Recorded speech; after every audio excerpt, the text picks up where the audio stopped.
오늘은 이제 복음과 공동체에 대해서 얘기할 텐데 사실 그 주제가 수련의 주제 한번 읽어볼까요? 시작. 이렇게 사실 어제는 수련의 맛복, 오늘부터가 수련의 주제 같은 말씀이죠. 제가 작년에 8월인가 그 시간교회에 와서 오후 예배 때 복음은 공동체를 창조한다라는 말씀을 좀 전한 적이 있습니다. 그 들은 사람 한번 손 좀 들어보세요. 네, 네. 다 잊었죠? 이렇게. 그래서 제가 그 내용들 틀을 좀 가지고 와서 조금 더 깊은 얘기들 좀 편안하게 오늘 수련회니까 좀 편안한 얘기들 쭉 하다가 또 시간이 다 되면 좀 내일 또 하고 그 다 되면 그 다음 날 없나요? 예. 하여튼 그렇게 좀 편하게 좀 말씀을 좀 나누면 좋을 것 같습니다. 오늘 말씀은 요한복음 17장 20절에서 24절인데요. 우리 보이시나요? 다 보이시나요? 뒤쪽에도 다 보이세요? 네, 젊음이 좋긴 좋네요. 같이 한번 읽어보겠습니다. 같이 읽을까요? 시작.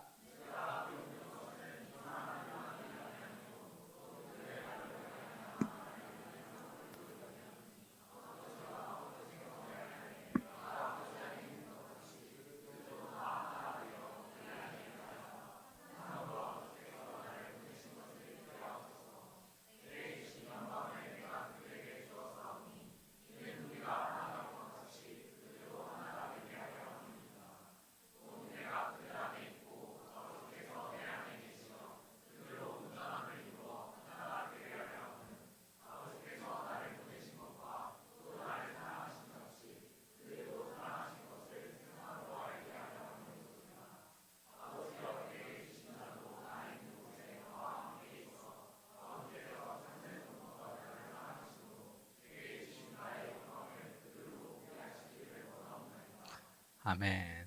혹시 연습했어요? 마치 북한에 온 것 같은 느낌을 제가 받았습니다. 마치 연습한 것 같이 지금 구절도 없는데 절도 없는데 어떻게 이렇게 맞춰서 이렇게 이 교회는 약간 무서운 느낌이 좀 드는데요.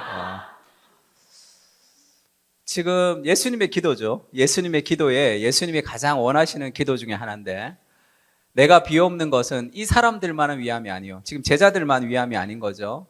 그들의 말로 말미암아 나를 믿는 사람들도 위함이니. 그러니까 앞으로 예수님을 믿을 사람, 우리들을 위한 기도이기도 하죠. 아버지여, 아버지께서 내 안에, 내가 아버지 안에 있는 것 같이 그들도 다 하나가 되어 우리 안에 있게 하사. 이것이 예수님의 간절한 기도의 제목입니다. 그들도 하나가 되어 우리 안에 있게 하는 것. 제가 결혼식 주례를 좀 많이 하는데 결혼하면 성경책을 선물해 주잖아요. 성경책 선물해 줄 때 제가 줄을 하나 쳐줘요. 빨간색 그 연필로, 그 색연필로. 그래서 1년 동안 결혼하고 성경을 읽다가 목사님이 어디에 줄 쳤는지 발견하면 그날 전화하라 그래요. 그러면 다 도록 한다고. 도록 해서 여기다 줄을 쳐줍니다. 이 구절에다가 그들도 다 하나가 되어 우리 안에 있게 하사. 이것이 우리 교회 교인들에게는 절대 비밀로 해주십시오. 뭐 1년이 지나도 못 찾은 애들은 성경을 잘 안 읽는 거죠. 예수님의 기도는 저 사람들 하나가 되게 해주세요. 그 정도의 기도가 아니라 그들도 하나가 되는데 우리 안에 있게 하는 거죠. 우리 안은 누구 아닙니까 지금? 아버지와 예수 그리스도. 쉽게 얘기하면 삼위일체 안에 있게 하는 거죠. 삼위일체 안에 그 완전한 연합의 교제 속에 우리를 초대하는 거예요. 그 안에 있게 하는. 단순히 삼위일체가 연합된 것처럼 너희 가정이 하나가 되면 좋겠다는 것이 아니라 삼위일체 안으로 우리를 초대하는 거죠. 우리 안에 그들이 하나가 되는. 그것이 예수님의 간절한 꿈입니다. 존 스토의 기독교의 기본 진리를 보면 이 구원에 대해서 나오는데 죄가 우리를 가지고 온 죄의 결과가 세 가지가 있습니다. 하나님하고 단절이 되어 있죠. 그리고 자기 자신에게 속박이 되어 있습니다. 어제 제가 설교했던 복음과 정체성 같은 경우는 자기 자신에 대해서 하나님의 관점으로 발견하는 거죠. 우리가 속고 있는 경우가 많으니까. 그러니까 복음 안에서 나를 발견하는 것. 제가 여러분 열심히 기도하십시오. 말씀 보십시오. 그러면 자유하게 될 것입니다. 그렇게 얘기하지 않았죠. 복음은 내가 아무것도 하지 않아도 나를 있는 모습 그대로 사랑해주는 완전한 사랑을 확인하는 겁니다. 그 풍성함을 가지고 살아가는 거예요. 삶에 있어서. 창세기에 보면 그런 표현이 있죠. 하나님이 아브라함에게 나타나셨습니다. 그러면서 네 이름 아브람이지 아브라함으로 이름을 바꾸어라 이렇게 얘기해요. 아브람이 뜻이 뭐죠? 아브가 뭡니까? 무슨 뜻이죠? 아브 해보세요. 무슨 뜻일 것 같아요? 아비라는 뜻입니다. 아버지라는 뜻이에요. 람은 람은 높다라는 뜻이에요. 존귀하다라는 뜻입니다. 그러니까 아브람 하면 존귀한 아버지 이런 뜻이에요. 근데 이름을 아브라함으로 이름을 바꾸는 것은 정체성의 변화를 뜻합니다. 너를 다시는 야곱이라고 부르지 마라 이렇게 얘기하죠. 이제는 바뀐 정체성을 가지고 복음의 정체성을 가지고 살아가라. 다시 과거로 돌아가지 마라 이렇게 얘기하죠.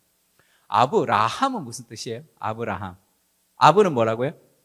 아비지, 아버지. 라함은 뭐겠어요? 라함. 우리가 다 알듯이 열국의 아버지, 온 세상의 아버지예요. 그럼 이름이 바뀌었으면 자기 이름은 누가 불러줘요? 자기가 자기 이름 잘 부르지 않죠? 그런 사람도 몇 명 있긴 있죠. 제 친구 중에 하나는 늘 현진이는 이랬어요. 애정 결핍 있는 사람도 그렇게 부른다는 얘기가 있던데 자기를 그렇게 잘 안 부르죠. 남들이 자기를 불러줘야 되잖아요. 그러니까 이름이 바뀌면 어떻게 해야 돼요? 남들한테 얘기를 해야 될 거 아니에요? 그러면 여보게 나 이름 바뀌었어. 이름 뭔데? 아브람인데 이제 아브라함이라고 이름을 바꿨어. 그러면 사람들이 뭐라 그럴까? 다 웃죠. 너 아들 몇인데? 이렇게 얘기하잖아요. 아들 몇이죠? 아브라함은 그래도 존귀한 아버지니까 되는데 아브라함은 온 세상의 아버지잖아요. 그러니까 사람들이 얼마나 비웃는 이름입니까? 하나님이 하늘의 별을 봐라, 바다의 모래를 봐라, 시청각 교육을 하죠. 아브라함을 데리고 다니면서 너의 자손이 이와 같이 많을 것이다 이렇게 얘기한다. 근데 내가 나를 보면 자식도 없는데 무슨 아브라함이야. 하나님이 아브라함이라고 부르시면 나는 아브라함인 거죠. 지금은 아무것도 없지만.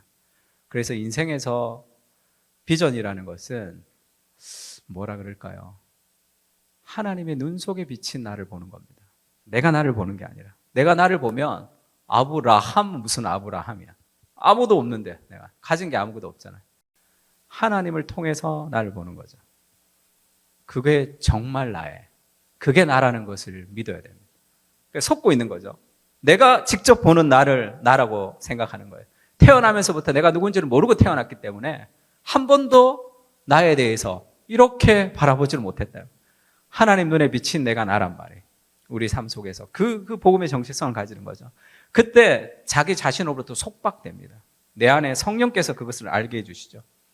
근데 이것만 구원이 아니라 우리가 죄의 결과는 사람과의 갈등이에요. 왜 사람들과의 갈등이 있죠? 정치적인 갈등, 그 다음에 가정의 갈등, 수많은 삶의 아픔은 다 이 인간관계의 갈등에서 일어나는 거죠. 이 갈등은 결국 죄로부터 시작돼. 하나님의 관계로부터 멀어지면서 인간에는 갈등이 생기게 되어 있습니다.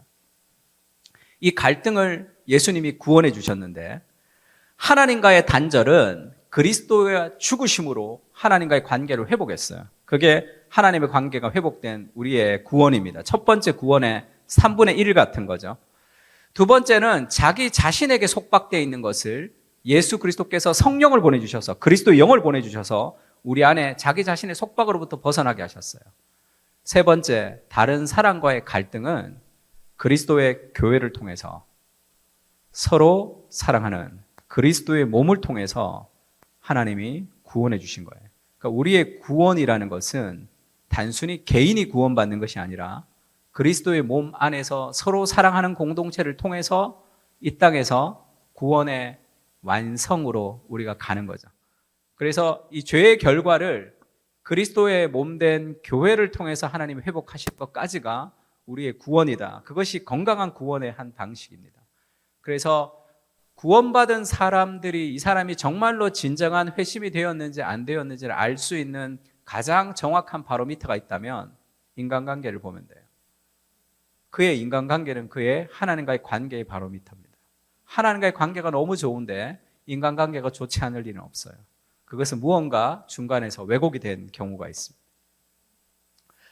그래서 이 삼위일체 안으로 하나님이 우리를 초대하는 것이 예수님의 꿈이고 하나님의 간절한 소망이죠. 하나님이 만든 제도가 두 가지가 있습니다. 가정과 교회예요. 가정과 교회의 목적이 뭡니까?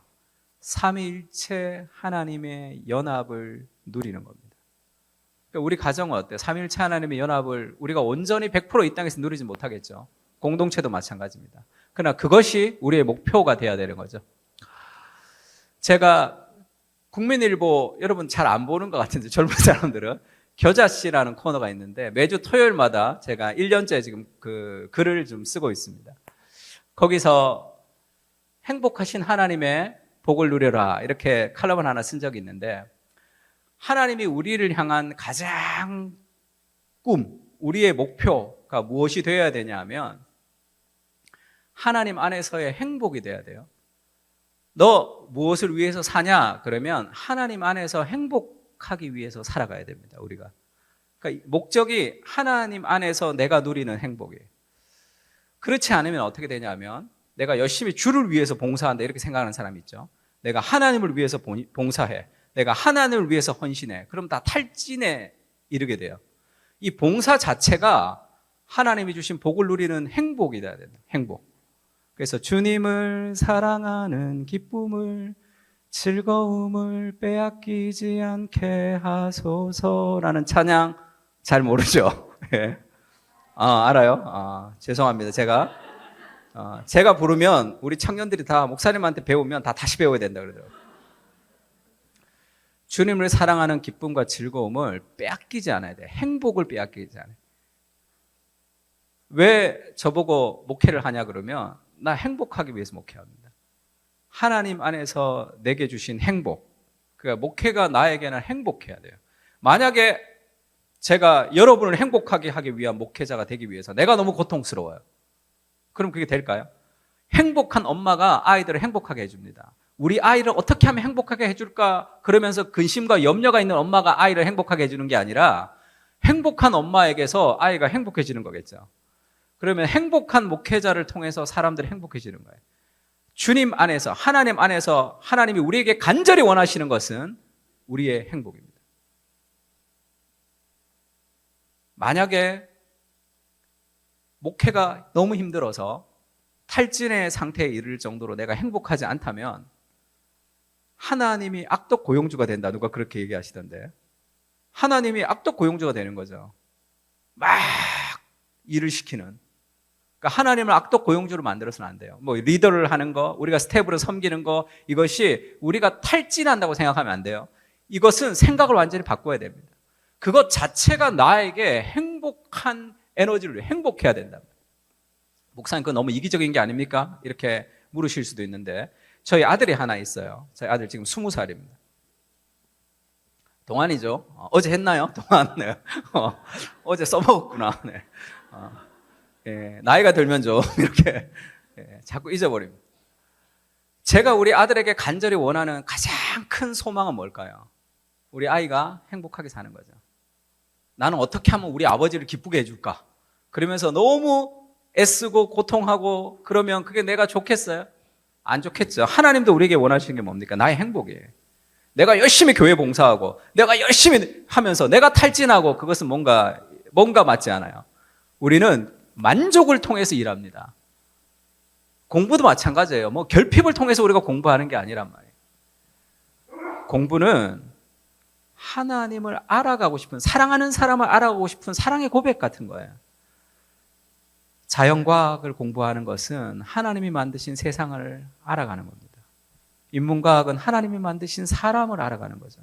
사회과학은 하나님 만드신 사람과 사람과의 그 관계성을 알아가는 거죠. 세상에 있는 모든 지식은 하나님을 알아가는 과정이죠. 성경은 하나님 그분을 진하게 만나는 하나님의 성품을 직접 경험하는 것이고 다른 세상의 모든 학문은 하나님을 알아가는 겁니다. 그래서 공부하는 거예요. 하나님을 더 알고 싶어서. 그래서 공부하는 것은 예배하는 것 같아요. 막 연애 편지 읽듯이 다 궁금하죠. 이 도처에 깔려있는 하나님의 아름다움을 우리가 맛보고 누리고 즐기는 겁니다. 제가 휴가 때 오바마 대통령이 쓴 책을 본다고 이렇게 썼더니 누가 댓글로 그렇게 달았어요. 목사님은 휴가 때도 책을 봅니까? 이렇게 썼더라고요. 만족이 우리를 일하게 하는 거죠. 목회를 하는, 설교를 하고 이것 자체가 행복한 기쁨이 되어야 되는 거죠. 하나님의 말씀을 묵상하고 즐기는 삶의 모든, 교회에 봉사하는 것, 내 삶의 모든 것을 하나님의 기쁨을 누리는 것으로 생각을 바꿔야 됩니다. 그러면 우리에게 기쁨을 빼앗아가는 모든 것을 다 차단해야 돼요. 저는 스트레스 받는 일이 많죠. 여러 가지 어려운 일도 있습니다, 교회에. 그때도 하나님이 내게 주신 행복을 빼앗기지 않으려고 노력해요. 그래, 네 같은 게 뭘 목회하냐, 개척을 왜 해가지고 부임을 했어야지, 그런 생각이 막 일어날 때마다 이런 나같이 형편없는 인생을 통해서 여전히 나를 사랑하시는 하나님의 사랑에 집중합니다. 그럼 이 행복, 그 변하지 않는, 다른 것은 다 변하지만 변하지 않는 하나님과의 관계성이 주는 그 행복을 우리가 붙들 수 있는 거죠. 사람이 제일 되는 목적이 무엇입니까? 하나님을 영화롭게 하고 영원토록 그분을 즐거워하는 것이죠. 하나님의 영광과 인간의 즐거움은 같은 거죠. 영원토록 그분을 즐거워하는 우리의 즐거움은 하나님의 영광이 됩니다. 그래서 존 파이퍼 목사님이 어떻게 얘기해요? 하나님은 내가 가장 기뻐할 때 가장 큰 영광을 받으신다, 그런 얘기하죠. 어떻게 인간의 기쁨이 하나님의 영광이냐 이렇게 막 비판하는 사람들도 있습니다. 그것은 그 의미를 잘 모르는 거죠. 존 파이퍼 목사님이 자기를 어떻게 얘기해요? 자기를 기독교 희락주의자 이렇게 얘기하죠. 크리스찬 헤도니스트예요. 헤도니즘 하면 뭐예요? 쾌락주의죠. 그러니까 원래는 기독교 쾌락주의자, 쾌락주의자. 기독교는 최고의 쾌락. 하나님 그분을 만나는 진정한 즐거움을 주기 때문에 최고의 쾌락을 누리는 종교다, 이렇게 얘기해요. 게리 토마스가 플레이주얼이라는 책을 썼네요. 퓨어 플레이주얼. 그거를 CUP에서 쾌락으로 번역했어요. 쾌락. 그러니까 독자들에게 이 진정한 쾌락이 되신 하나님을 좀 소개해주고 싶은 거죠. 그 책 너무 좋은데 제가 지하철에서 그걸 보고 있는데 사람들이 자꾸 나를 이렇게 헐기들게 보더라고요. 제목이 지금 바뀌었다는 제가 전설 같은 얘기를 들었는데, 우리의 행복. 그러면 우리가 가장 행복한 것이 도대체 무엇이냐는 거죠. 하나님은 왜 행복하죠? 하나님은 관계성으로 행복합니다. 삼위일체의 연합의 행복이, 삼위라는 세 위격이 하나가 되는 그 하나됨 관계의 행복이죠. 그래서 그런 조사 많이 하잖아요. 하버드 대학에서 30년을 연구했는데 행복의 조건, 행복의 기원이라는 책으로도 나왔죠. 모든 하버드 대학에서 조사를 했더니 인간이 행복한 조건이 무엇이냐? 뭐겠어요? 변하지 않아요. 100년이 지나도 변하지 않습니다. 정답이 뭐겠어요? 1등. 모든 예수 믿는 사람이나 믿지 않는 사람이나 사람이 행복의 제일 첫 번째 1등은 변하지 않아요. 뭐겠습니까? 다 관계죠. 돈? 그게 행복하지 않잖아요. 관계가 좋으면 행복한 거죠. 왜 그럴까요? 왜 사람은 관계가 좋을 때 행복하냐면 인간은 그렇게 지음받았기 때문에 그렇습니다. 삼위일체 하나님이 행복하셔서 행복하신 하나님이 세상을, 그 행복을 나눠주기 위해서 세상을 창조했거든요. 그래서 아래서 태어난 사람이 없잖아요. 다 관계성 안에서 태어납니다. 엄마, 아버지, 형, 누나, 동생. 내가 결정할 수 없지만 모든 사람은 관계성 안에서 태어나게 되어 있습니다. 또 교회 가면 뭐라 그래요? 형제님 그러잖아요. 자매님. 저는 늦게 예수님을 믿었기 때문에 그게 너무 힘들었어요. 언제 봤다고 형제야. 형제님, 자매님. 그러고 그 다음에 제가 교회 간 첫날에 누가 울면서, 우리 교회학교 선생님이 이 불쌍한 어린 양을, 그래서 굉장히 기분 나빴어요. 양이라고 막 그러니까 불쌍하지도 않는데. 왜 형제님, 자매님 그러죠? 우리가 영적으로 태어나면 이미 결정되어 있는 관계성 안에서 태어난다는 뜻입니다. 혼자 신앙생활 하는 것이 아니라 그래서 하나님의 행복은 삼위일체 행복이에요. 그래서 하나님이 세상을 창조하신 거죠.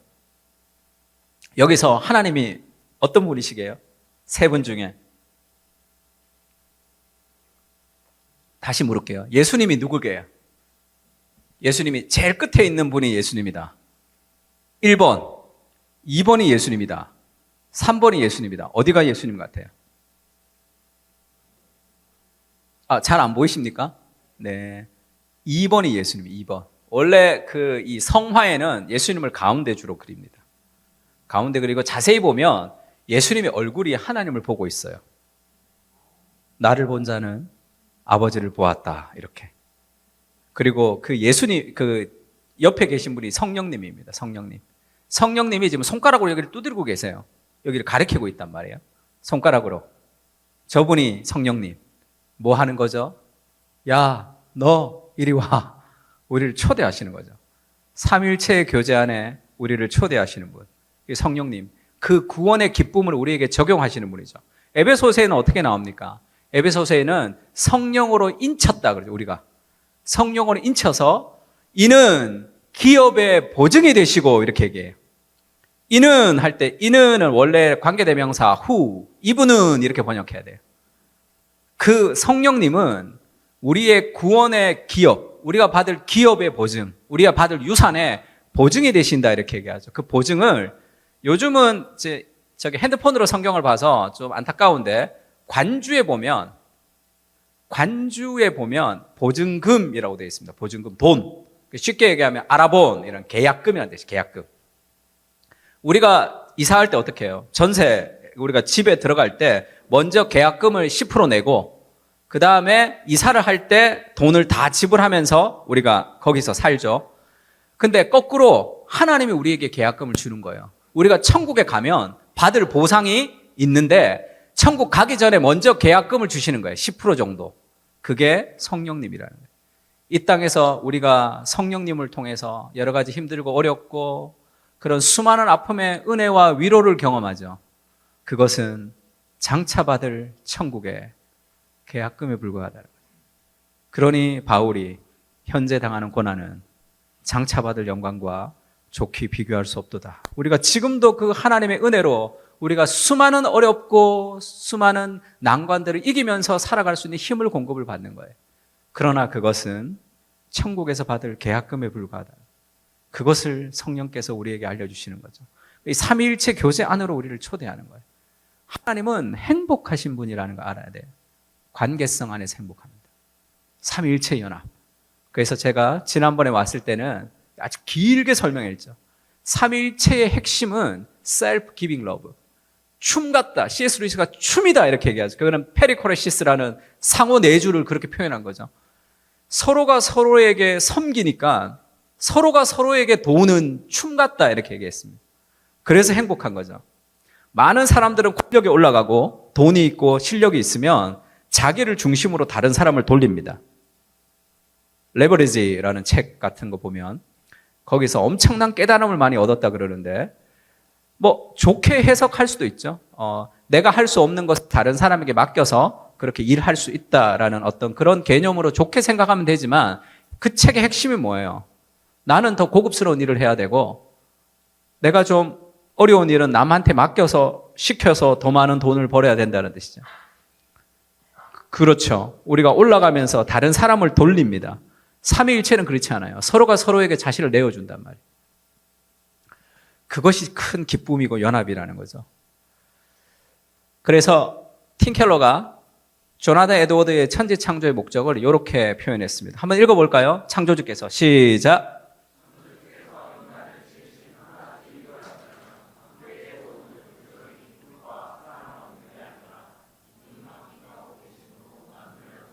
하나님이 세상을 창조하신 이유는 한 가지입니다. 우리를 통해서 뭔가를 얻으려고 하나님이 세상을 창조한 게 아니라 하나님은 충만하신 분이에요. 행복으로 가득 찬 분. 하나님은 더 이상 무엇이 필요 없어요. 더 보탤 것이 없는 완전한 행복을 누리고 계신 분이신데 그럼 왜 하나님이 세상을 창조하셨느냐? 한 가지죠. 내가 무언가를 얻고 싶은 것이 아니라 그것을 나누고 싶은 거죠.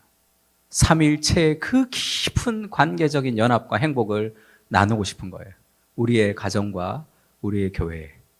근데 타락한 세상 속에서 많은 관계성이 깨어져 있는 거죠. 우리의 가정은 깨어지고 우리의 교회는 많이 깨어졌습니다. 그 예수님의 간절한 기도, 교회를 통한 그 그리스도의 몸이 회복되는 그 예수님의 간절한 소망을 우리가 좀 알아야 돼요. 그 인생의 목표가 뭡니까? 하나님 안에서 행복하는데 그 행복은 개인의 행복으로는 누릴 수 없는 거예요. 반드시 관계적 행복을 통해서만 누릴 수 있습니다. 개인은 행복할 수 없는 존재가 돼요. 홀로 행복할 수 없는 존재라는 걸 알아야 돼요. 그래서 함께 연합할 수 있는 그 그리스도의 몸을 세워가는 일에 힘을 쓰는 것이 서로가 행복해질 수 있습니다. 그런데 문제가 뭐죠? 문제는 오늘날이 개인주의가 만연했다는 거예요. 그래서 지금 이 공동체에 대해서 설교할 때 정말 기쁘면서도 두려운 것이 특히 젊은 사람들, 개인주의가 만연한 세상 속에 공동체가 웬 말인가? 니체가 그런 얘기했어요. 개인주의는 웃긴다는 거죠. 각자 자기 개인의 유익을 위해서 살아가요. 모든 사람이. 그러면 공동체는 무너지는 거예요. 결국 다 무너지는 거예요. 저희 아들이 그렇게 얘기하더라고요. 아빠, 난 군대 안 갈래. 그러더라고요. 왜 거기 가서 내가 죽어야 돼? 그러더라고요. 만약에 군대를 가는데 전쟁이 나면 자기는 도망갈 거래요. 근데 잘 생각해 보세요. 모든 군인이 다 우리 아들 같아. 다 개인주의야.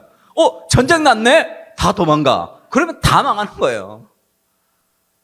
개인주의라는 것은 개인의 행복을 추구하는 삶을, 각자의 자유를 통해서 스스로 각자 개인의 행복을 추구하는 삶은 모든 공동체가 다 무너지는 그런 결과를 만들어가는 거죠. 그래서 오늘날 자유를 극대화하는 두 가지 제도가 끝까지 왔다 그러죠. 하나는 민주주의고 하나는 자본주의입니다. 이것이 자본주의의 끄트머리에 와 있는 거죠. 심각한 민주주의의 끄트머리에 와 있습니다. 굉장히 심각한 시대를 우리가 살아가고 있는 거죠. 그래서 하나님이 사람이 혼자 사는 것이 좋지 않다 이렇게 얘기하죠. 하나님이 창조하신 세상은 다 좋았습니다. 하나님이 사람이 혼자 사는 것, 이 사람이란 단어는 아담이란 단어예요. 아담이 혼자 사는 것이라고 번역해도 되지만 이걸 사람이라고 번역한 것은 단순히 아담에게 해당하는 말이 아니라 모든 사람에게 해당하는 말이기 때문에 그렇게 번역한 거죠. 사람이 혼자 사는 것이 좋지 아니하다 이렇게 얘기했습니다. 이때는 언제라 그랬어요? 죄가 들어오기 전입니까? 죄가 들어오고 난 후입니까? 죄가 들어오기 전이면 하나님으로 더불어 만족했더라 이래야 되잖아요. 근데 그렇게 얘기하지 않죠. 우리는 하나님만으로 만족할 수 없는 존재예요. 인간은 하나님만 있어서 만족하지 못하는 존재라고. 그렇게 창조되지 않았습니다. 그러면 하나님만으로 만족한다는 것은 도대체 무슨 말입니까? 하나님보다 더 사랑하는 대상이 없다는 뜻이에요. 나는 하나님만 있고 주위에 사람이 없이 행복한 신앙생활을 할 수 있다는 그런 일은 없습니다. 사람은 혼자 있는 것이 좋지 않아요. 죄가 들어오기 전에도 하나님과 아담이 완벽한 교제를 누리고 있었지만 그것은 좋지 못한 거죠. 왜요? 하나님이 천지를 창조하신 목적이 그게 아니거든. 하나님이 천지를 창조하신 목적은 삼위일체의 행복, 그것을 나누고 싶은 거죠. C.S. 루이스가 잉클링스라는 그런 이 책 나누는 공동체가 있었죠. 거기에 돌킨, 그 반지의 제왕을 썼던 돌킨이 있었고 윌리엄스라는 사람이 있었고 몇몇 친구들이 있었습니다. 그런 얘기를 해요. 그러다가 윌리엄스가 죽었습니다. 그러면 돌킨이랑 C.S. 루이스 둘만 있는 거죠. 그러면 세 사람이 있을 때보다 두 사람이 있었기 때문에 이 친구의 사랑을 독차지할 수 있을 거라고 생각하잖아요. 그러나 그렇지가 않다는 거예요. 사랑이 줄었다는 거예요. 세 명이 있을 때보다. 왜? 세 명이 있을 때보다 얘가 나만 있으니까 나만 더 사랑하는데 왜 사랑이 줄었냐 하면 이 돌킨이 윌리엄스랑 얘기할 때 나타나는 그의 특성이 있다는 거죠. 나랑 만날 때 나랑 커뮤니케이션 하면서 나타나는 그의 아름다움이 있고 내가 윌리엄스랑 얘기하면서 나타나는 나의 아름다움이 있고 그 풍성했던 아름다움 중에 돌킨 안에 있는 윌리엄스와 함께 대화하면서 나타났던 그 아름다움이 사라져버린 거죠. 그래서 우리가 하나님의 말씀을 더 많은 사람이 나누면 나눌수록 그것은 훨씬 더 풍성해진다는 거죠. 그것을 천국의 그림자와 같다 이렇게 표현했습니다. 독차지하는 사랑이에요. 그게 사랑이 아니죠. 나 혼자서 만족할 수 없는 존재죠. 우리는 서로 연합되면서 더 행복할 수 있습니다. 사람이 혼자 사는 것이 좋지 않으니 이것이 결혼하라는 말은 아니에요. 반드시 결혼해야 된다는 말은 아닙니다. 엄마들 저걸로 결혼하라고 많이 얘기하죠. 제가 작년에 제가 TGC에 매달 글을 쓰는데 아티클을 기고하는데 제일 많은 조회수를 가졌던 작년의 글 중에 하나가 5월에 글 쓴 거예요. 가정의 달에 독신을 설교하라라는 것을 글을 썼습니다. 가정의 달에 저희 청년들이 너무 싫어하더라고. 엄마, 아빠, 부모, 자녀 막 가정의 달만 되면 교회 나오기 싫다 그러더라고요. 성경은 홀로 있는 존재, 그 홀로 있는 존재, 결혼하지 않는 미혼의 상태가 완전한 인간의 상태라고 설명하는 유일한 종교죠. 예수님도 결혼하지 않았고 바울도 결혼하지 않았습니다. 완전한 하나님 앞에 살아가는 완전한 존재로 살아갈 수 있는 거죠. 그러나 나는 결혼을 안 할래는 그거는 좀 병든 신앙이라고 할 수 있습니다. 결혼이 오면 하면 돼요. 그러나 결혼하지 않는 상태를 너무 외로워하거나 너무 힘들어하는 것은 그것은 별로 건강하지 못한 상태입니다. 홀로 완전한 상태. 그 완전하려면 어떻게 해야 되냐? 영적 우정이 있어야 된다는 거예요. 내가 그 외로움을 채울 수 있는 공동체가 있을 때 우리는 건강하게 살아갈 수 있습니다. 유진 피터슨 목사님이 다윗 현실에 뿌리박인 영성에서 그런 파트가 있어요. 우정이라는 파트가 있습니다. 영적 우정. 영적 우정은 굉장히 중요한데 신앙에서 그렇게 중요하게 다루어지지 않는다는 거죠. 다윗은 두 가지가 필요했습니다. 골리앗과의 싸움에서는 용기가 필요했어요. 강한 힘. 사울과의 싸움에서는 용서가 필요했습니다. 내적인 힘이죠. 겸손과 용기를 동시에 가진 복음의 정체성은 이 두 가지가 동시에 일어날 수 있어요. 우리가 강한 용기를 내야 될 때와 용서를 해야 되는 이 두 가지가 동시에 안정적으로 이루어질 수 있습니다.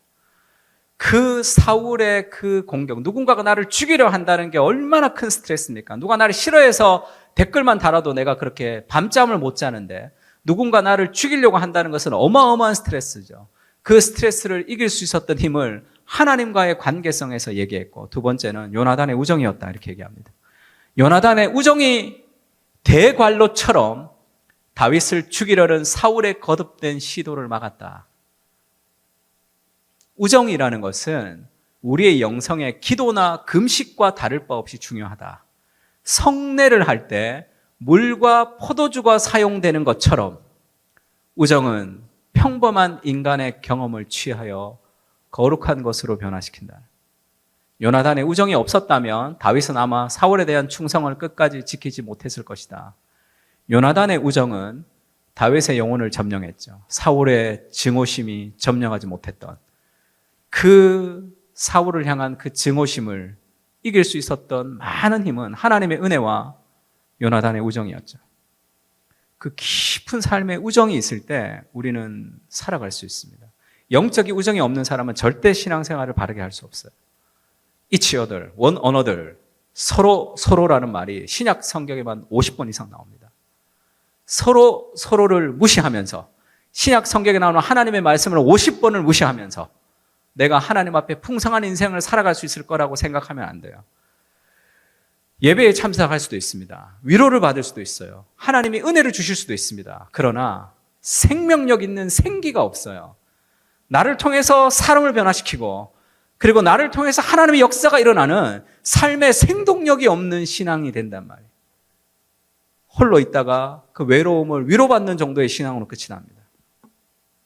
영적 우정이라는 것은 너무너무 중요해요. 그것이 없이는 건강한 신앙생활을 할 수 없습니다. 건강한 교회를 건강하게 하는 것은 굉장히 중요해요. 인생에서 제일 중요한 삶의 목표입니다.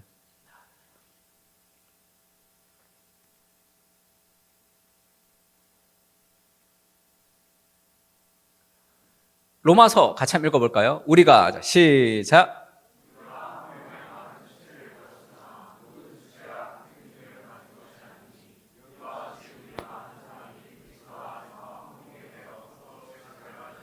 그리스도 안에서 한 몸이 되어 서로 지체가 되었다 이렇게 얘기했죠. 지체가 이 손가락 발가락을 얘기하는 거죠. 유진 피터슨 목사님이 우리가 그리스도의 몸의 지체가 되었다는 것을 손가락에 잘리고 발가락에 잘려나간다면 그 자체로 무슨 의미가 있겠는가 이렇게 번역했습니다. 우리가 구원을 받을 때 내가 개인적으로 하나님과 구원받은 것이 아니라 내가 누군가의 아들로 태어나듯이 나 없이 그냥 혼자서 내가 태어나지 못하듯이 우리가 영적으로 태어날 때 손가락으로 그리스도의 몸에 붙어서 태어나는 거예요. 떨어져서 내 혼자 개인적으로 태어나는 것이 아니라. 그래서 만약에 주일 예배만 드리고 나는 신앙생활 하는 사람이 있다 그러면 다 데리고 와야 됩니다. 손가락, 발가락이 다 잘려져 나가서 피를 철철 흘리고 있는 거예요. 다 데리고 와서 그리스도의 연합 안에, 그리스도의 몸 안에 우리가 붙어서 사역할 필요가 있습니다. 이것이 교회예요. 우리는 개인으로 구원받지 않습니다. 그리스도의 몸이라는 공동체를 통해서 연결되어 있는 거죠.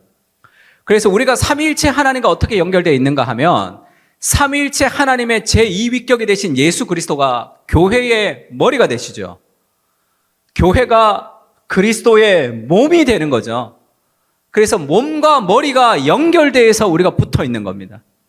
그러니까 삼위일체 하나님의 2위격 되시는 그리스도가 교회의 머리가 되시고 우리는 손가락 발가락이 붙어가지고 그리스도의 몸으로 이렇게 삼위일체 하나님과 연결되어 있는 거예요. 축구공 아니라고 그랬죠. 누가 디자인을 좀 예쁘게 하는 사람이 있으면 좀 제가 이거 강의하러 많이 다니는데 이걸 할 때마다 다 축구공이라고 그래가지고 지구입니다. 지구. 저게. 제가 어떻게 반응해야 되는 거죠? 지구였어? 이렇게. 에베소서 읽을까요? 만물을 시작.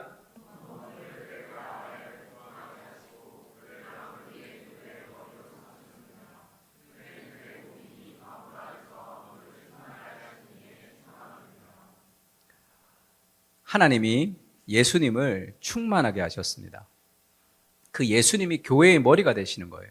교회가 머리가 되신 예수님이 그리스도의 몸인 교회를 충만하게 합니다. 그 교회가 만물을 충만하게 하는 거죠. 이게 무슨 의미냐면 잘 생각해 보세요. 구약에 보면 이스라엘이 타락했어요. 이스라엘이 타락했는데 세상에 영적인 부흥이 있을 수 있어요? 없어요? 그런 일은 없습니다. 하나님이 이스라엘을 타락했으니까 이스라엘을 제쳐두고 하나님이 직접 세상을 변화시키는 일들이 없다는 거예요. 교회가 타락하면 세상이 타락합니다. 너희는 세상의 빛이라 할 때 너희는 누구죠? 그리스도의 공동체죠. 그래서 제가 팔복을 지금 설교하고 있는데 참된 행복에 대해서 교회에서 기회를 강조하는 게 뭐냐면 팔복을 많은 사람들은 개인적으로 적용하려고 그래요. 그럼 팔복은 개인에게 준 게 아닙니다. 그리스도의 공동체, 제자들에게 준 거예요. 그래서 내 혼자 심령이 아무리 가난해봤자 그거는 큰 의미가 없어요. 심령이 가난한 사람들과 함께 있을 때 그것이 진정한 천국의 복을 우리가 누릴 수 있는 거죠. 공동체, 잘 생각해 보세요. 모세 오경은 누구에게 준 겁니까? 한 개인에게 준 게 아니에요. 이스라엘 공동체에게 준 겁니다. 그러니까 큐티 할 때 우리가 퍼스널, 개인적으로 적용한다는 것은 필요하지만 그것은 교육학에서 아마 들어온 것 같아요. 그러니까 남에게 적용하지 말고 자기에게 적용하라는 의미겠죠. 그러나 개인적 적용만으로는 그것은 부족합니다. 왜냐하면 성경은 개인에게 준 책이 아니에요. 그리스도의 공동체에게 줬습니다. 이스라엘이 하나님이 통치하시는 나라가 될 때, 그때 하나님 나라가 임하는 거죠. 그래서 모든 성경은 개인적 적용뿐 아니라 공동체적 적용이 필요한 거예요. 근데 왜 우리가 점점 개인화되는가? 지금 문화적인 내러티브, 개인주의가 교회 안에 밀고 들어온 거죠. 하나님은 건강한 교회 없이 세상을 건강하게 할 수 없습니다. 근데 오늘날에 우리가 가지고 있는 문화적 내러티브 중에 하나가 뭐냐면 개인주의인데, 그러니까 여러분의 인생의 비전이 무엇입니까? 인생의 목적이 무엇입니까? 이렇게 얘기하면 그리스도의 공동체를 연합을 시키고 그리스도의 공동체를 섬긴다는 얘기는 거의 아무도 안 합니다. 다 뭘 얘기하죠? 개인의 직업이 개인의 비전이 되는 희한한 시대를 살고 있죠. 그것은 여러분이 문화적 내러티브에 영향을 받았습니다. 교회 안에서도 왜 그것이 통용되느냐 하면 1970년대에 기독교 세계관이라는 운동이 한국 교회에 들어오기 시작됐어요. 기독교 세계관이라는 것은 우리가 흔히 얘기하는 기독교 세계관은 기독교 세계관이 아니고 복음주의 세계관이에요. 우리가 기독교 세계관 하니까 그게 전체 기독교의 세계관이라고 착각하는데 우리가 배운 기독교 세계관은 기독교 중에 일부의 세계관을 배운 거예요. 일부. 복음주의 기독교 세계관, 켈빈주의 기독교 세계관 이렇게도 얘기합니다. 그러니까 기독교 세계관을 배운 게 아니라 기독교 세계관 중에 한 부분을 배운 거예요. 그래서 우리가 알 월터스가 쓴 창조, 타락, 구속 같은 그런 책들은 전 세계 신학계에서 대두가 됐던 게 아니라 화란에 있는 몇몇 신학자들로부터 대두됐던 강해안이 번역이 된 거죠. 그래서 신학교의 기독교 세계관에 들어와서 신학으로 정립된 게 아니라 대학교 선교단체 쪽으로 먼저 들어갔습니다. 그래서 큰 장점은 기독교 세계관이 우리에게 준 큰 장점은 그때까지 한국교회는 이원론이 강했어요. 교회와 세상이 나눠져 있었습니다. 세상은 안 좋은 거, 교회는 좋은 거. 그러니까 이원론이 있었어요. 그래서 그 이원론을 극복하는 데 기독교 세계관이 엄청나게 영향을 끼쳤습니다. 그래서 70년대 지구촌교회 이동원 목사님이 젊었을 때 영어를 잘하셨어요. 그래서 미국에 있는 새생활 세미나라 그렇게 번역했는데 뉴 라이프 세미나를 가지고 와서 그냥 그대로 번역해서 강의를 하셨습니다. 그러니까 지금은 다 절판됐겠죠. 저작권 때문에. 예, 그때는 그런 개념이 없었기 때문에 다 번역해서 파인애플 이야기 같은 우리가 파인애플 스토리 같은 책을 소책자를 본 사람이 있으면 거기에 파인애플 스토리의 그 선교사님이 미국의 새생활 세미나 듣고 와서 다시 변화된 그런 얘기가 있죠. 그때 당시 유행했던 그때 그 세계관 운동이 제일 우리 한국교회에게 좋은 영향을 끼친 것은 성과 속의 이원론을 극복하게 된 거예요. 야, 직업이라는 것도 거룩한 것이다. 가정생활도 거룩한 것이다. 교회 생활만 거룩한 것이 아니다. 라는 이원론을 극복한 것은 너무 좋은 일이었습니다. 근데 우리가 배운 기독교 세계관은 켈빈주의 기독교 세계관이라고 얘기했어요. 켈빈주의 기독교 세계관은 두 가지 심각한 약점이 있습니다. 첫 번째는 한동대 출신 있나요? Why not change the world 같은 잘못된 구호를 배운 거죠.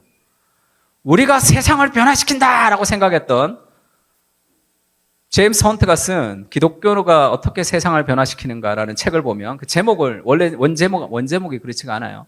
출판사에서 자기 마음대로 바꿨습니다. 어떻게 기독교가 세상을 변화시키라는 제임스 헌트 책을 보면 기독교는 세상을 변화시키지 못한다가 책 내용이에요. 네가 네 인생 하나도 변화시키지 못하는데 뭐 세상을 변화시키냐? 세상은 그리스도가 다시 오실 때 완전히 변화가 된다는 거예요. 이미와 아직의 already not yet이라는 하나님의 나라에 대한 균형을 잃어버리면 내가 세상을 변화시킨다고 나가는 모든 일들은 다 패배주의로 끝이 납니다. 기독교 NGO 단체들이 다 세속화로 많이 끝나는 이유가 뭐죠? 세상을 변화시키고 싶거든요. 안 되거든요. 그래서 선교단체 간사님 출신 중에 교회를 떠난 사람도 많아요. 왜냐하면 캠퍼스에서 어떻게 가르칩니까? 캠퍼스를 주시옵소서. 그렇게 뜨겁게 캠퍼스를 달구었는데 직장에 취직해보니까 예배도 안 나가고 싶거든. 자기가 대학 4년 동안 간사로 내가 엄청나게 헌신했는데 직장에 가서 한 2년, 3년 구르니까 예배 주일인데 예배를 안 나가고 싶은 자기를 발견하는 거죠. 그러면서 막 자괴감에 막 빠지는 거란 말이에요. 인생의 비전이 다 사라져버렸어요. 그건 잘못된 비전을 심어준 거죠. 켈빈주의 기독교 세계관이 주는 가장 잘못된 것 중에 하나는 창조, 타락, 구속, 회복을 잘못 이해한 거죠.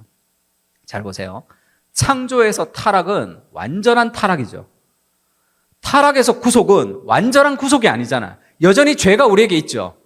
창조, 타락과 구속은 이게 상치될 수 없는 개념이란 말이에요. 그런데 창조에서 타락이 되었어. 타락에서 구속이 되었으니 이제는 변화시키자 이렇게 되면 내 안에 죄성을 극복하지 못한단 말이에요. 그렇게 변화되지 않습니다. 완전한 변화는 예수님 다시 오실 때예요. 그러면 우리면 어떻게 살아야 됩니까? 그거는 내일 알려주겠어요. 그거는 내일. 이걸 좀 들어야지 내일 다 알 수 있단 말이야. 그러니까 그 문제가 하나 있고, 그거는 기억해 두시고 내일 한 번 더 정리를 하겠습니다. 또 다른 문제가 있는데, 이원론은 극복했는데, 교회와 세상이 똑같아져 버린 거죠. 교회의 중요성이 줄어버렸습니다. 이혼론은 극복했어요. 그래서 직업도 소중해. 그러나 성경을 읽는 것과 문학을 읽는 것은 다르단 말이에요. 문학은 사탄의 것은 아니고 하나님의 것이라 critical enjoyment, 비판적으로 향유해야 되지만 성경과 문학이 같을 수는 없다는 거예요. 우리가 이혼론을 극복하는 것은 맞지만 교회와 직장이 같을 수는 없습니다.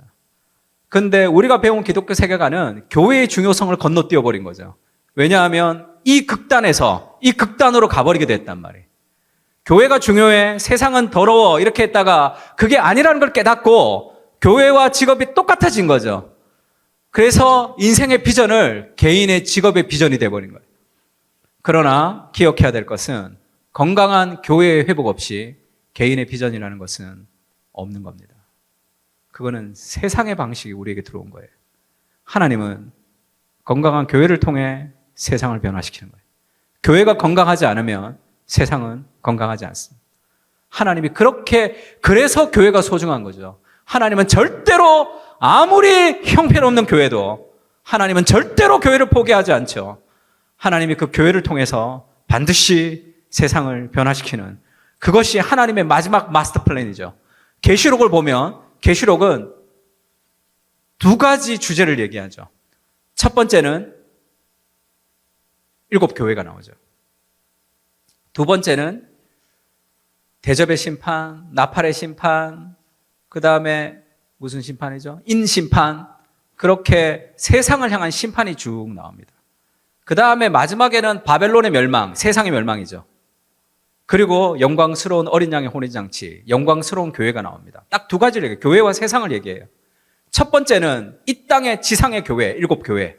그 다음에 지상의 세상을 얘기한다면 마지막에는 천상의 마지막에 종말론적인 세상과 종말론적인 교회가 나오는 거죠. 그 당시에는 로마 시대에 핍박이 강했습니다. 그래서 많은 사람들이 순교의 제단 앞에 순교했어요. 로마라는 바벨론을 로마로 상징했는데 세상이라는. 만약에 여러분 지금 이종규 목사님이 끌려갔어. 그럼 여러분 기도하겠죠. 뭐 기도하겠어요? 이종규 목사님이 끌려가서 내일 콜로세움에서 사자들의 밥이 된다.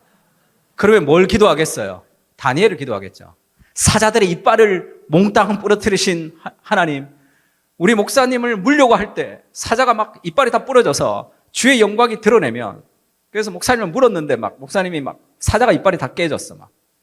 더 튼튼해 막 이렇게. 정말로 그럴 것 같은데 내 느낌에는. 그러면 막 사람들이 하나님의 영광을 막 찬양하고 그렇다고 생각되겠죠. 근데 그런 일이 일어나지 않는단 말이에요. 다 순교의 재단으로 막 간단 말이에요. 교회는 막 무너져 가죠.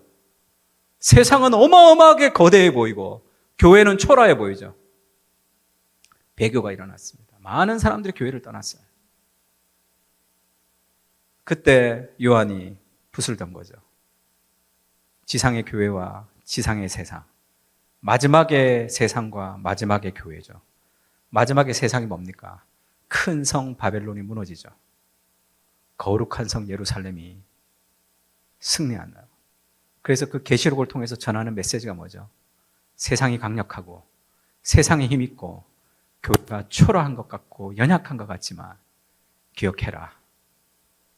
세상은 멸망할 것이지만 그리스도의 교회는 영원할 것이다. 그 메시지를 전하는 거죠. 그 계시록을 읽고 수많은 하나님의 사람들이 순교의 제단 앞에 자신의 목숨을 던지는 거죠. 결국은 교회는 여전히 이어져 가고 있습니다. 로마는 멸망한 지가 벌써 오래됐죠. 시온이 나나미의 책에만 나오는 거예요. 그 마지막에 영광스러운 종말의 교회의 승리를 우리에게 하나님이 보여주신 거죠. 지금은 힘들지만 우리는 반드시 승리하게 될 겁니다. 그 그리스도의 공동체를 통해서 하나님께서 지금도 일하시는 과정이죠. 어제도 얘기했지만 우리의 인생을 왜 힘드냐면, 직장이 왜 힘들고 가정이 왜 힘들고 왜 삶이 힘드냐면 우리의 인생의 이야기를 내 인생의 스토리, 개인의 스토리로 보기 때문에 그런 거예요. 그러면 내 인생의 고난은 아무런 의미가 없어. 그래서 고난을 자꾸 없애려고 하는 거죠.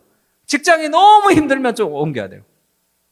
내 인생은 창조와 타락과 구속과 회복이라는 하나님의 큰 이 메타 내러티브, 하나님의 큰 이야기 속에 내 인생의 이야기가 들어가야지 오늘의 내 삶의 일상의 의미가 있단 말이에요. 하루하루 살아가는 그 삶의 의미가 있다고요. 그렇지 않기 때문에 뭔가 재미있는 거, 뭔가 즐거운 거, 개인의 쾌락을 추구하는 그런 삶을 살아가는 거죠. 그것은 진정한 행복이 이루어질 수 없습니다. 행복이라는 것은 그리스도의 공동체 안에서 오는 거예요. 그러니까 우리가 배웠던 기독교 세계관이 좋은 점도 있고 나쁜 점도 있지만, 나쁜 점은 우리가 세상을 변화시킨다는 생각으로 세상에 뛰어드는 거, 그런 일 없습니다. 예수님 다시 오실 때 완성돼요. 의사가 되어서 여러분 의료계를 내가 한번 변화시켜 보겠다. 그래서 대학병원의 의사가 되면 어떻게 되는지 알아요? 예배도 못 나와요. 내 신앙 하나 챙기지를 못한다고. 사람들을 얼마나 쌀쌀맞게 대하는지 압니까? 왜냐하면 그 시간 안에 빨리 봐야 되니까. 그게 우리예요. 그게 연약한 우리라고. 나 혼자 뛰어들어서 세상을 변화시킬 수 있는 게 아니고, 잘 생각해 보여. 세상은 하나님의 통치의 영역 밖이죠. 100% 하나님의 통치가 안 되는 영역이고 100% 하나님의 통치를 사모해서 모인 곳이 교회죠. 교회도 100% 하나님의 통치가 임하지 않는데 어떻게 세상이 완전한 하나님의 나라로 변화되겠습니까?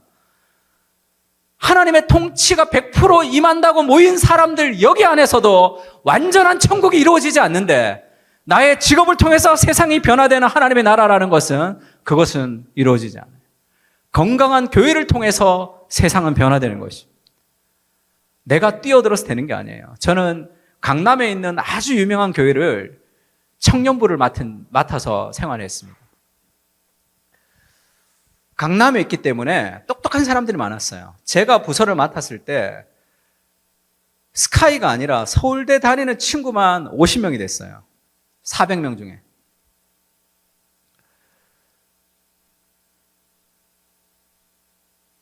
그래서 많이 유학을 갔습니다. 유학 가는 거 기도를 엄청나게 많이 해줬어요. 지금 한 15년이 지났죠. 지금 돌아와서 교수하는 사람도 있고 미국에서 그대로 있는 사람도 있습니다. 15년만, 10년 만에 돌아와서 제가 보죠. 보고 나면 엄청난 자괴감이 들 때가 있어요. 생각이 너무 세상적이에요. 내가 쟤를 유학을 왜 보냈지 싶은 생각이 들나요? 어떤 친구는 봉사활동 같이 갔어요, 제가.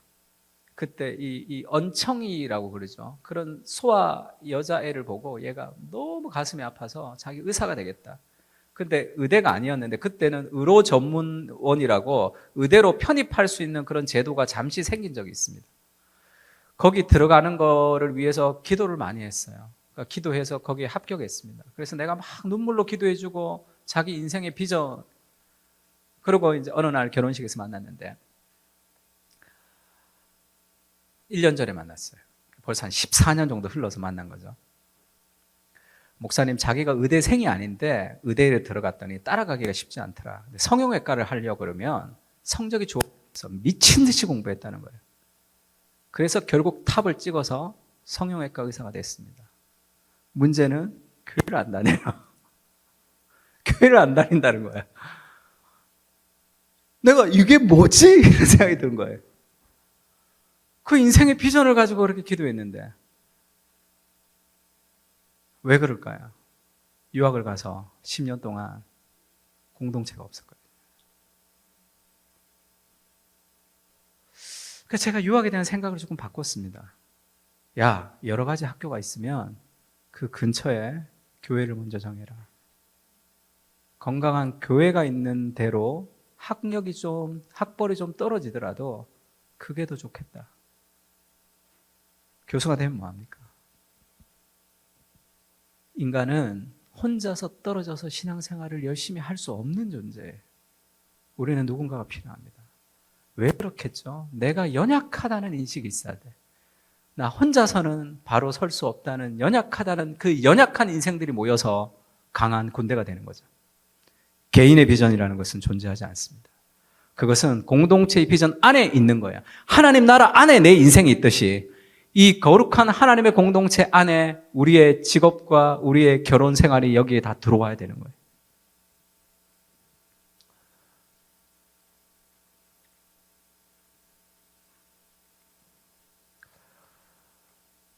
개인주의에 대한 얘기를 잠깐 하고 좀 마치면 좋겠는데요. 예전에는 미국이 신중심이었어요. 이때는 하나님이라기보다 종교 중심이었겠죠. 교회의 얘기를 다 믿었습니다. 그 다음에는 국가 중심이었어요. 아메리칸 드림. 그래서 그 헐리우드 영화 같은 데 보면 막 람보 나오고 막 그런 거 나올 때 이제 마지막에 로키 영화 같은, 로키 너무 오래됐나요? 로키 잘 모르나요? 그래도 다 이렇게 미국 빤스 입고 나와서 막 이렇게 권투하고 그러죠. 미국에 대한 어떤 국가에 대한 그런 마음들을 막 부추겼죠. 요즘 그렇지 않습니다. 요즘은 자아 중심이죠. 개인주의. 그러니까 우리 아들도 영향을 받아서 전쟁 나면 도망간다고 그러죠. 자아 중심, 개인주의가 오늘날에. 그래서 여러분들 젊은이들이 추구하는 목표는 개인의 만족이에요. 영성도 마찬가지입니다. 오늘날의 젊은이들의 영성은 하나님을 만나고 싶다. 하나님을 경험하고 싶다. 그러나 내 마음대로 살고 싶다. 이것이 오늘의 영성이라는 얘기를 들었습니다. 이 심각한 개인주의 사회 속에 우리가 살아왔기 때문에 힘들어요. 굉장히 힘들어요. 특히 관계의 갈등을 이겨내기가 힘들죠. 왜냐하면 SNS는 손절 문화거든요. 원수를 손절하라 이런 얘기 들어봤습니까? 근데 자기계발서를 보면 어떻게 해요? 내 발톱 밑에 때만도 못한 인간에게 신경 쓰게 하지 말라는 거죠. 그러니까 신경을 끄는 기술을 배운다. 그게 나를 건강하게 만든다는 거죠. 그게 심리치료 문화라는 문화적 내러티브가 우리에게 들어왔는 거죠. 팀 켈러가 용서를 못하는 문화의 하나의 특징을 심리치료 문화, 이 피해자를 더 극대화시키는 문화가 되었기 때문에 그것이 훨씬 더 삶을 더 어려움을 이기지 못하는 시대가 됐다 이렇게 얘기했습니다. 찰스 테일러라는 사람이 불안한 현대사회라는 책을 썼습니다. 불안한 현대사회는 찰스 테일러 책 중에 제일 쉽고 이해하기가 좋아요. 강추. 한번 꼭 읽어보면 좋을 것 같습니다. 오늘날의 불안의 첫 번째 요소, 오늘날의 삶을 이끌어가는 코드는 불안이에요. 불안. 열심히 공부하는 이유도 삶의 불안입니다. 그래서 오늘뿐 아니라 인간이 가지고 있는 수치심과 두려움, 인간을 이끌어가는 동기는 불안이에요. 그게 더 극대화된 거죠, 사회가. 알랭드 보통 같은 사람이 그거를 딱 찍죠. 이 사회의 코드를. 그 불안이라는 책도 썼죠. 삶은 이 불안을 극복하기 위한 어떤, 그래서 여러분의 미래는 어떨 것 같아요? 행복할 거야. 탄탄대로울 거야. 그렇게 생각 안 합니다. 미래가 좀 불안하다고 생각해. 시대가 불안하기 때문에. 그것이 우리에게 어떤 코드죠. 오늘날 불안 첫 번째 요소는 개인주의다. 이렇게 얘기했습니다. 개인주의를 많은 사람이 근대 문화의 최고의 업적이라고 말하지만 좋은 면도 있죠. 개인주의는. 개인주의가 아닌 것은 공동체를 중요하게 생각했는데 그때는 공동체를 중요하게 생각했지만 개인이 무시되는 공동체였어요. 그것은 건강한 공동체가 아닙니다. 예전에는 공동체주의였다면 성경은 여기 있어요. 오늘날 개인주의는 이걸 넘어가 버린 거예요. 성경은 가부장제가 아닙니다. 가부장이 저쪽에 있다면 성경은 여기 있어요. 오늘날의 극단적인 페미니즘주의자들은 이걸 성경을 지나쳐서 저기로 갔죠. 남녀 평등. 평등은 관계를 회복할 수 없다 그랬어요. 평등은 갈등을 일으킵니다. 성경은 평등을 얘기하지 않아요. 남녀 평등. 내가 오늘 설거지 한번 했으니까 네가 설거지 한번 해. 이래가지고는 결혼 생활 다 깨져요. 절대 사람은 평등할 수 없습니다. 공정을 맞출 수 없단 말이에요. 공정하다는 착각이라고 얘기하죠. 성경은 그리스도를 경외함으로 피차 복종하라. 자기를 희생하는 상호 복종이에요. 그것이 연합을 이룹니다. 삼위일체 연합의 핵심이 뭐예요? 그것이 자기 희생이죠. 셀프 기빙 러브. 서로가 서로를 내어주는 사랑이 연합을 이룰 수 있는 거예요. 평등을 외치면 다 깨지게 됩니다. 서로가 서로를 연합하는 그것이 온전한 하나됨이 되는 거예요.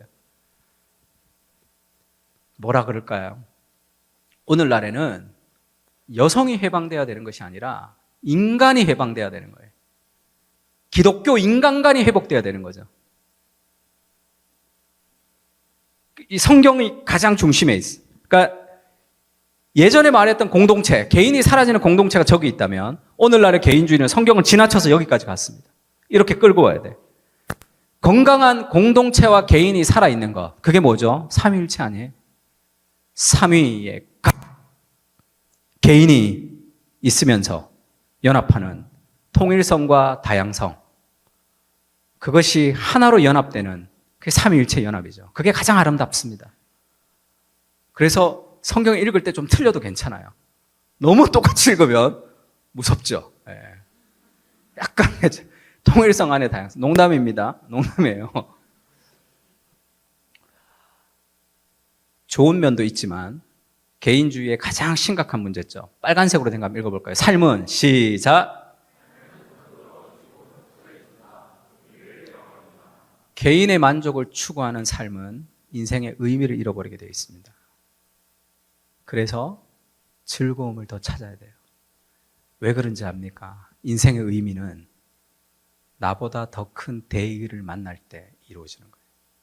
나의 시간과 돈과 에너지를 누군가를 위해서 사용하면서 기여하는 것을 통해서 이루어지는 삶의 의미는 거기서 오는 겁니다. 삶의 의미는 나 혼자의 즐거움에서 찾을 수 없는 거예요. 의미라는 것은 거기에 있지 않단 말이에요. 왜냐하면 우리가 삼위일체 하나님의 연합으로 우리가 창조되었기 때문에 우리의 가정과 우리의 교회가 하나님의 삼위일체 연합을 이루어가는 거기에 섬김과 상호 희생과 그리스도를 경외함으로 피차 복종하는 그 가운데서 인생의 의미는 거기서 오는 겁니다. 개인의 만족을 추구하는 것은 의미가 있을 수 없어요. 그럼 개인의 즐거움을 추구하는 거죠. 그러면 더 큰 즐거움을 추구할 수밖에 없습니다.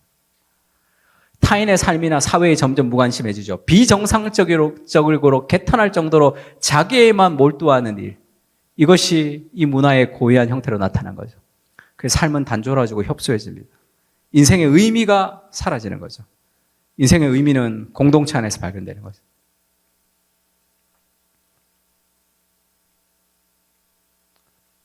이쯤에서 끝내라는 어떤 성령님의 역사인가요?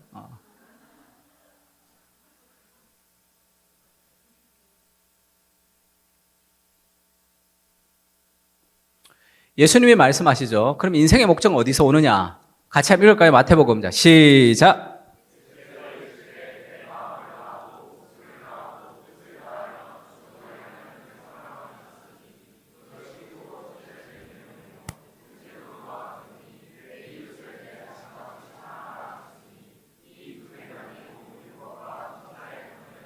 이 두 계명이 온 율법과 선지자의 강령, 하나님 사랑과 이웃 사랑이 온 율법과 선지자의 강령인데, 강령이라는 영어 단어 한번 찾아보세요. law, 율법이죠.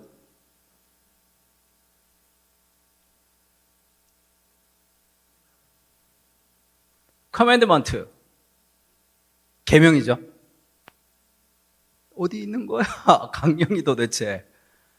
강령이 hang on입니다. 걸려 있는 거예요.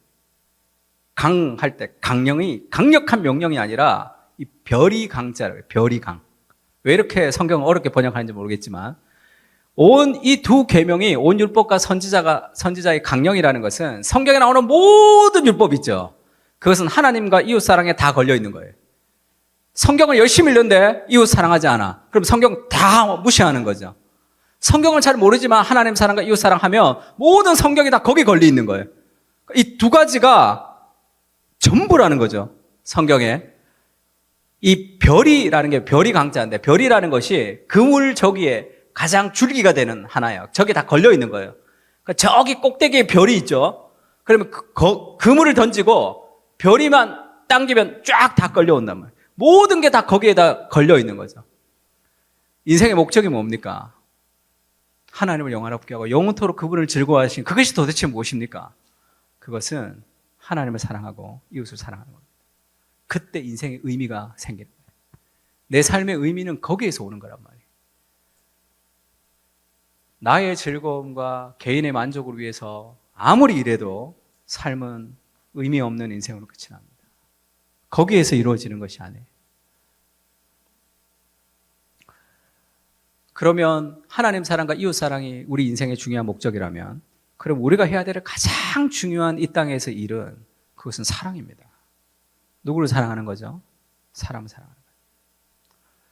세 계명을 같이 한번 읽을까요? 시작.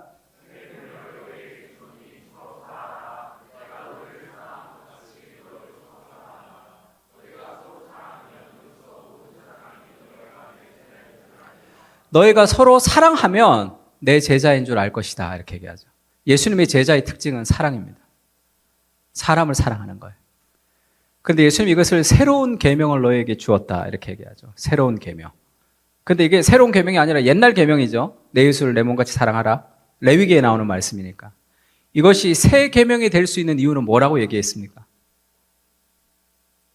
옛 계명. 이스라엘의 실패가 뭐죠? 이웃 사랑을 해야 되는데 인간이 아무리 노력해도 사람을 사랑할 수 없다는 것을 깨닫는 게 구약이죠.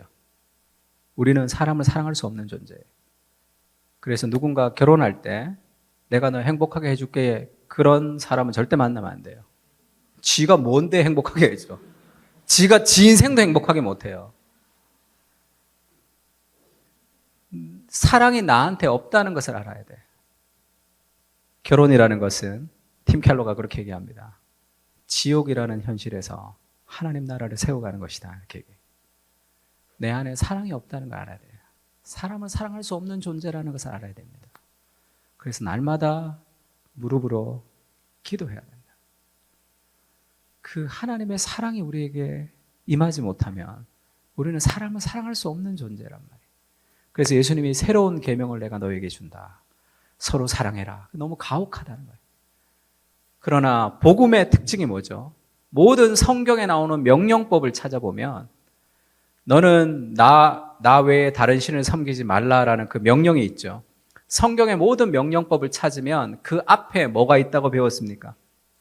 명령법은 단순한 명령만 있지 않아요. 명령법 앞에는 반드시 하나님이 우리를 위해서 먼저 행하신 하나님의 사랑이 있습니다. 나는 너희를 애굽 땅 종되었던 곳에서 인도하신 여호와니 너희는 나 외에 다른 신을 섬기지 말라.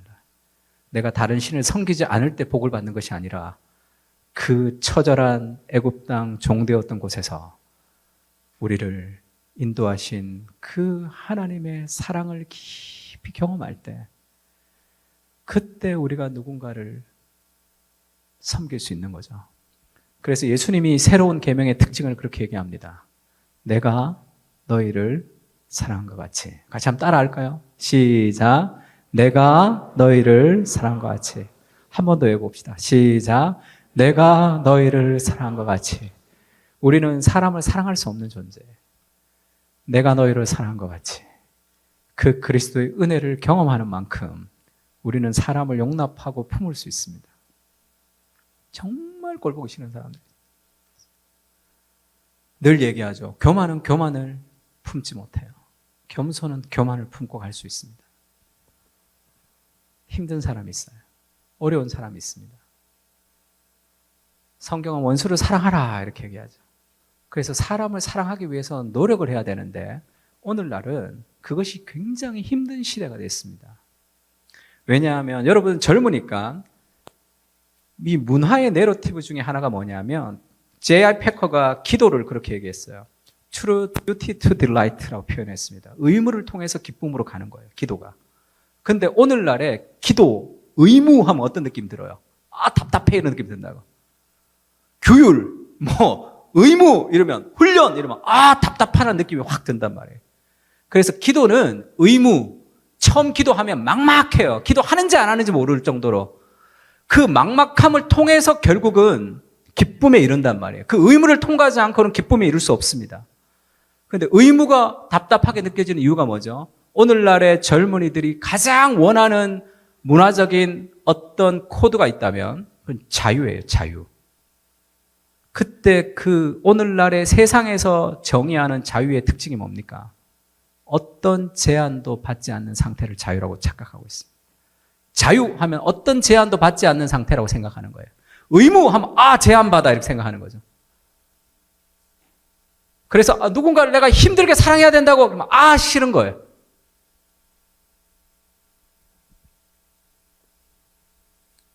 기타 칠 때 튜닝하죠.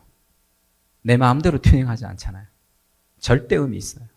거기다 나를 맞추는 거죠. 참된 자유는 절대 진리에 나를 맞춰가는 겁니다. 내 감정이 자유가 될 수는 없잖아요. 내가 하고 싶은 게 자유가 될 수는 없잖아요. 모든 제한으로부터 벗어나는 상태가 자유가 아니죠. 예수님이 그렇게 얘기합니다. 너희가 진리를 알게 될 것인데 그 진리가 너희를 자유롭게 할 것이다. 참된 자유는 하나님의 기준에 우리를 맞출 때 진정한 튜닝된 소리가 나온단 말이에요. 그 의무, 하나님의 말씀을 좀 더 무겁게 받아들일 때 우리는 자신을 깎아가면서 사랑을 배워가는 연습을 할 수 있습니다. 그게 너무 힘든 시대가 된 거죠. 그런 문화적인 내러티브 안에서 우리는 살아가고 있습니다. 한 가지 제안을 좀 하겠는데요. 인내라는 것은 오래 참으면서 생기는 거죠. 하나님 인내 주세요. 당장 주세요. 그렇게 기도하는 것이 이게 어불성설이죠. 용기는 두려움을 직면하면서 용기는 자랍니다. 그럼 사랑은 어떻게 자라죠? 두 가지인데요. 사랑받을 수 없는 내가 사랑을 받는다는 그 사랑을 받음으로, 두 번째는 사랑할 수 없는 사람을 사랑하면서 사랑은 자라는 겁니다. 그래서 사랑은 짜릿하고 달콤하고 아이스크림 같다고 세상은 얘기하지만 성경은 사랑을 뭐라고 얘기하죠? 사랑은 오래 참죠. 오래 참는 것은 쉬워요, 어려워요? 어려운 일이죠. 성경에서 말하는 사랑이라는 것은 우리가 얘기하는 사랑이 아니에요. 그 사랑은 자신을 희생하면서 나를 포기하면서 배워가는 과정이죠. 그렇게 사람을 배워가는 과정입니다. 마지막 하나만 얘기하고 제가 기도했으면 좋겠습니다. 지금 시계가 없어서 그런 거예요. 제가 원래 설교를 길게 하는 게 아니고 지금 시계가 없어서 그렇습니다. 시간이 이렇게 됐는지 몰랐어요, 제가 이정규 목사님 만나면 설교 길다고 계속 욕했는데 네.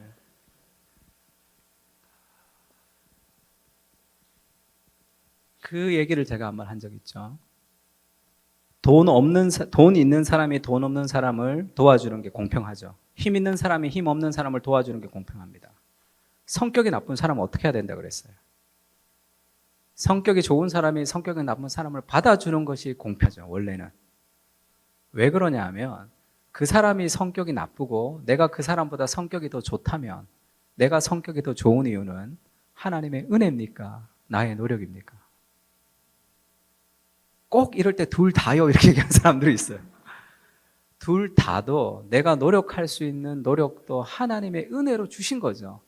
내가 뇌가 한쪽이 없거나 내가 몸이 너무 성하지 않거나 그러면 내가 그 일을 할 수 없는 거잖아요. 내가 노력해서 하는 거지만 나의 노력을 할 수 있는 것도 하나님의 은혜로 주신 거죠. 그러면 성격이 좋지 않은 사람보다 내가 성격이 더 좋은 것은 우리 어머니, 우리 아버지 만나서 늘 싸우셨지만 그래도 만나셔서 우리 엄마 아버지가 나를 대학까지 공부시켜 주시고 그렇게 키워 주셔서 지금 이렇게 우리 아들이 늘 아빠는 목사로서 성질이 더럽다고 그렇게 얘기하지만 그래도 목회하고 있는 거죠. 그래서 우리 아들이 늘 그렇게 얘기해요. 팀 켈러도 그렇게 화내나? 이렇게 얘기해요. 팀 켈러 아들은 말 잘 듣거든! 이렇게.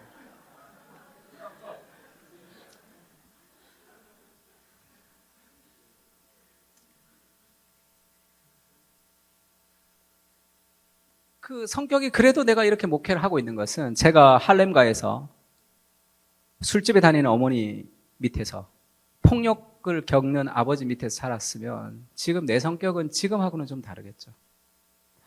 세븐 헤빗, 스티븐 코비 책을 보면 지하철에서 막 애들이 3명이 막 장난치면서 막 떠들어 노는 것을 보고 스티븐 코비가 화가 나서 묻는 장면이 있습니다.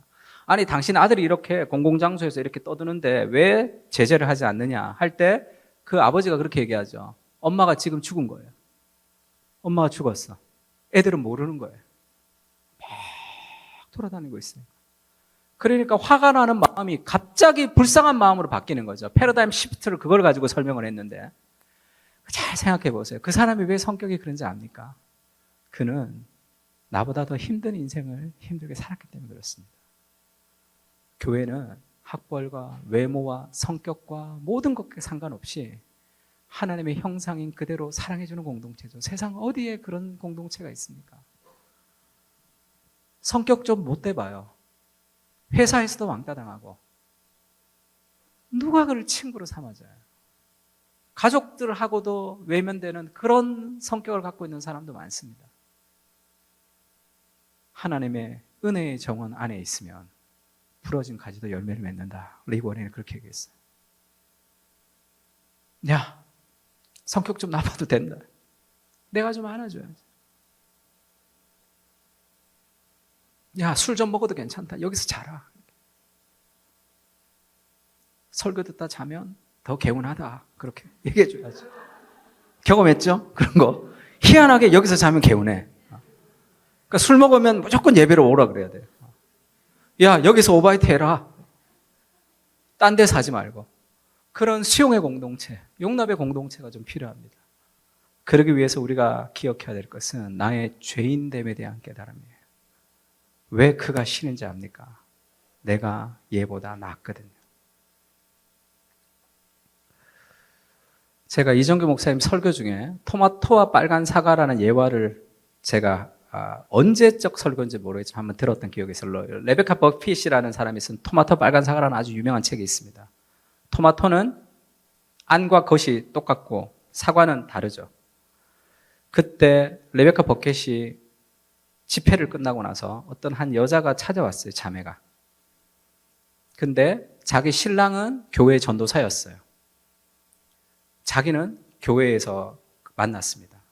근데 청소년 설교자였는데 설교를 너무 잘했어요. 그리고 굉장히 윤리적이지 못한 청소년들에게 윤리적인 삶을 굉장히 많이 강조했던 보수적인 교회였어요. 근데 결혼 전에 성적인 관계를 가졌습니다. 교회 목회자인데 임신을 했어요.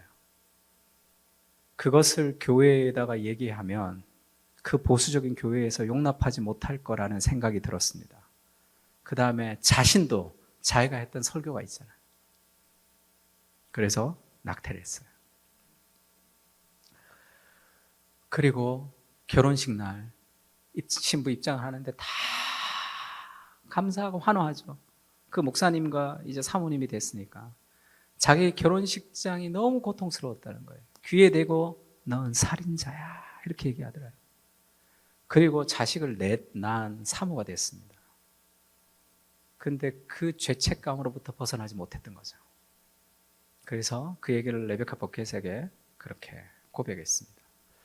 성령께서는 이런 하나님의 사람들한테는 특별하게 얘기하시는 게 있는 것 같아요. 보통 같으면 그렇게 상담을 하면 안 되는데 레베카 버켓이 그냥 괜찮아요. 이 정도 위로로는 안 된다는 생각이 들었겠죠.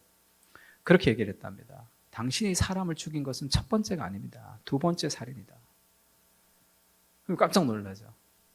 당신은 가장 순결하신 하나님의 아들이신 예수 그리스도를 십자가에서 죽인 그 살인자다.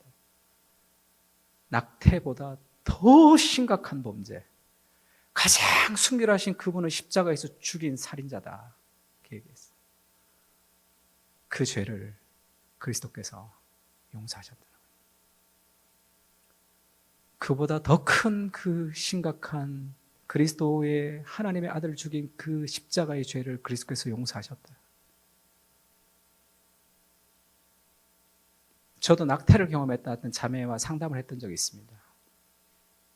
그때 저는 하나님의 사람은 잘 아니지만 하나님이 그렇게 말씀하시는 것 같았어요. 어느 날 상담을 다 해주고 기도를 해주는데 하나님이 나를 통해서 하나님의 음성을 들려주는 것 같은 그런 느낌이 들었습니다.